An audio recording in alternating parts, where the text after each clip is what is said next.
Good morning, everyone, and welcome to Urban Update. I'm Byron Barnett. On the show this morning, two cities, Haverhill and Waltham, elect their first Latino city councilors. We'll have both city councilors elect in studio. Also on the show this morning, an upcoming fashion show with a fun, diverse team and a great cause as well. But up first, East Boston, long known as a destination for many immigrant groups. It's been the home for waves of Irish, Canadian, Jews, and Italians. Today's immigrant residents are coming mostly from Central and South America. Recently, the steady influx of college students and young professionals have begun to make an impact as many longtime residents are starting to feel squeezed out. Developers with projects in the new works and ones being discussed often, the issue around the cost of housing is certainly a hot one in East Boston. Joining us to offer us their input are East Boston State Representative Adrian Madaro and Boston City Councilor Sal Lamattina, whose district covers East Boston as well as the North End and Charlestown. Gentlemen, thanks for coming in. Welcome to Urban Update. Adrian, let me start with you. Before we get into the housing issues, what we're going to be talking about, now you ran a very successful campaign for a state representative last year, and I guess talk to me about, I guess give us, our viewers, your sense of East Boston. It's a pretty diverse district, isn't it? It certainly is. First of all, thank you so much for having me here this morning. East Boston is and always has been the immigrant town, so by nature it's just a very diverse community, but I really like to think of us as representing three different unique constituencies, each having their own challenges, opportunities, etc. One is certainly the old-time East Bostonians, those who have been here 2, 3, 4 generations. Another constituency would be the immigrant crowd that is representative of many different nationalities, cultures, and religions. Predominantly, as you mentioned, currently it's Central and South Americans, but also the burgeoning group now is Muslims from North Africa and other places like that. And the last constituency would really be those young professionals, the college students that are moving in. So it's an exciting neighborhood. Okay, all right. Sal, well, you know this community as well as anyone. Talk to me about the housing issue, the mood, and how that's sort of playing out in your view and how people view it. Well, I think it depends on who you talk to. If you talk to some residents, they're excited because they're selling their houses now for a lot of money. This house is in East Boston being sold for almost $1 million, some over $1 million. But then if you talk to some longtime residents and some of the newer population, particularly immigrants community, the rents are going up. We've never ever seen rents $1,500, $2,000 and more in East Boston. So that's a first. And many years ago, the only development we saw in East Boston was affordable housing.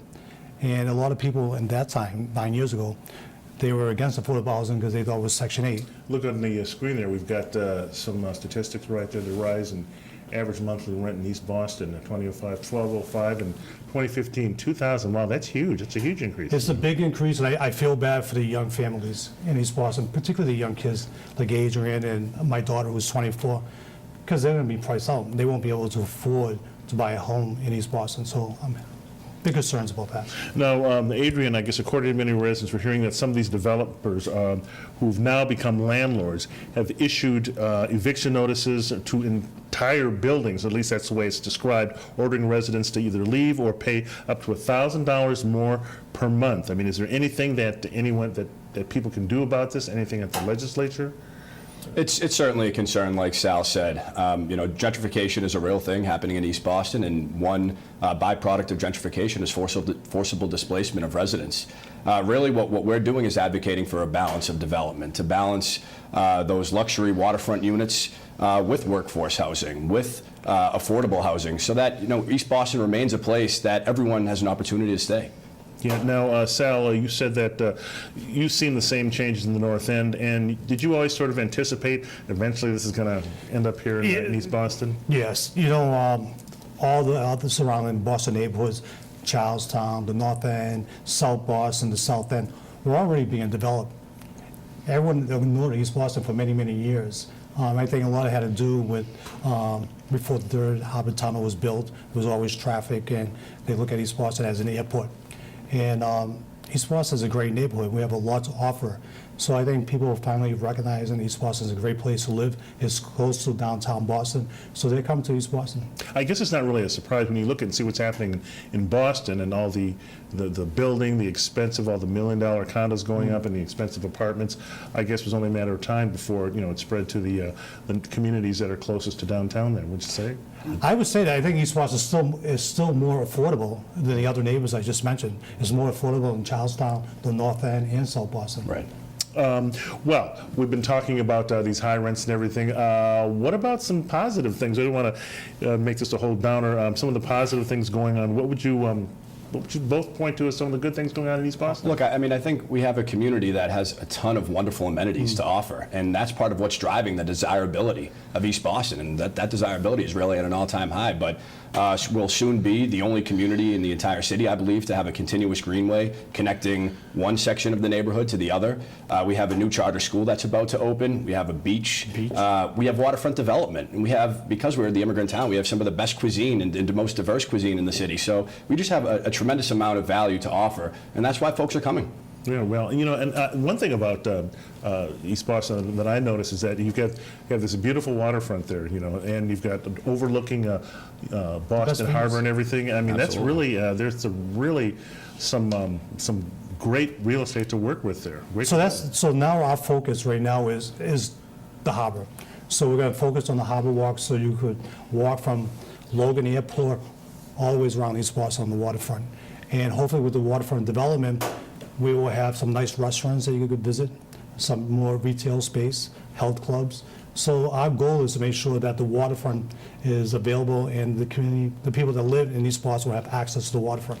So we're excited about that because the Greenway is almost completed.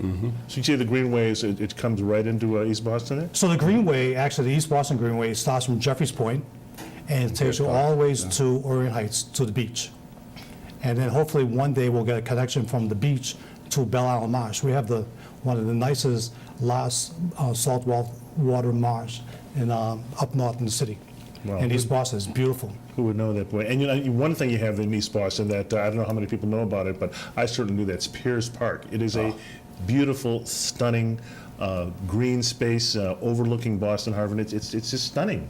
I think it's one of the best parks in the state, and that's why so many people go to take their wedding photos and really memorable photographs there at Pierce Park. It's a special place. It's also where we host Eastie Pride Day every year. Yes, and for me it's amazing because when I was younger, I was a youth advocate, and we would have to take the kids from East Boston, outside East Boston, to the suburbs to go to the parks.